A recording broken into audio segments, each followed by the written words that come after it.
BNP বন্দর শিল্পনগরী খুলনার বিগত 16-17 বছর কোনো উন্নয়ন না হয় মানুষের কষ্ট বেড়েছে। হারানো শিল্প, হারানো ব্যবসা এবং নিরাপত্তার অভাব এবং মাদক কারবারিদের দৌরাত্ম্য এমন বাড়া বেড়েছে যে মানুষ আমাদের কাছে আশ্রয় চায়।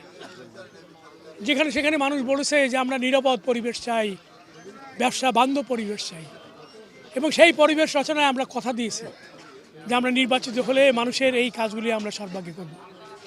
আরেকটি হচ্ছে যে আমাদের এই শহরটা বিএনপি শহর, বিগত সকল নির্বাচনে বিএনপি জিতেছে। এবার মানুষের ব্যাপক আগ্রহ বিএনপির প্রতি। আমাদের নেতা তারেক রহমান যে কর্মসূচি উনি ঘোষণা করেছেন সামনে রেখে মানুষ গ্রহণ করেছে এবং মানুষ তার প্রতি আস্থা এবং বিশ্বাস রাখে। বিদেশে আমরা যেটা বলি মানুষ বিদেশে যায়,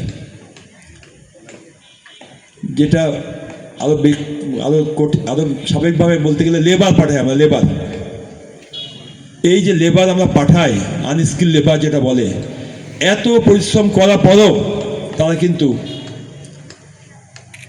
বেতনটা খুবই সামান্য পায়। আর যদি আমরা তাকে শিক্ষিত করে যদি পাঠাতে পারতাম 10 গুণ বেতন পেত। শুধু ভাষাটা যদি শিখিয়ে পাঠাতে পারতাম, ভাষা, তাহলেও দেখবেন যে কি পরিমাণ ডিমান্ড বাইরে আমাদের দেশে। কারণ আমাদের তো প্রধান সম্পদই মানব সম্পদ। এই মানব সম্পদকে যদি আমরা দক্ষ করে যদি না তুলে লাইব্রেরিজ করে বিদেশে পাঠায়, তাহলে দেশের উপকার হবে না, তার নিজের উপকার হবে না। ছোট্ট উদাহরণ দিয়ে যেটা আমি বলতে পারি যে কাতারে ওয়ার্ল্ড কাপ হলো নাকি ভাই? কাতারে হলো না লাস্ট? কাতারে। তা আমরা সবাই জানি যে মিডল ইস্টে যত মানুষ যায়, বাঙালি সব আমাদের বাংলাদেশে প্রচুর যায়, এটা ঠিক, কিন্তু কাতারে সবচেয়ে কম গিয়েছে। হ্যাঁ, এই জায়গায় আমাদের লোকজন বেশি সুযোগ পায়নি। মিডল ইস্টে এত মানুষ যায়, শুধু কাতারে আমরা সবচেয়ে কম গিয়েছি।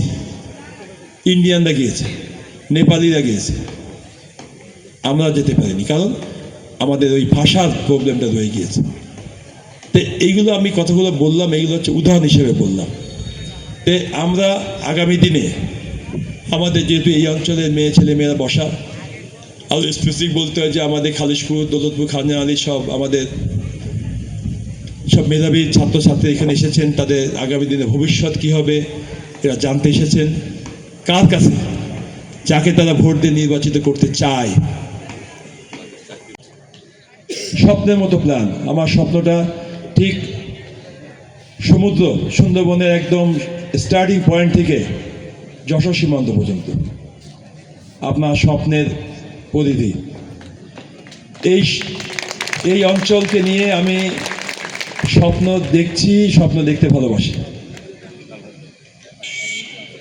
আমাদের বারবারই আমার অধ্যক্ষ সাহেবের কথা মনে পড়ে, তার রেফারেন্সের কথা মনে পড়ে। অনেক ভালো বক্তব্য দিয়েছেন যে সিঙ্গাপুর, মালয়েশিয়া কাছাকাছি দেশ।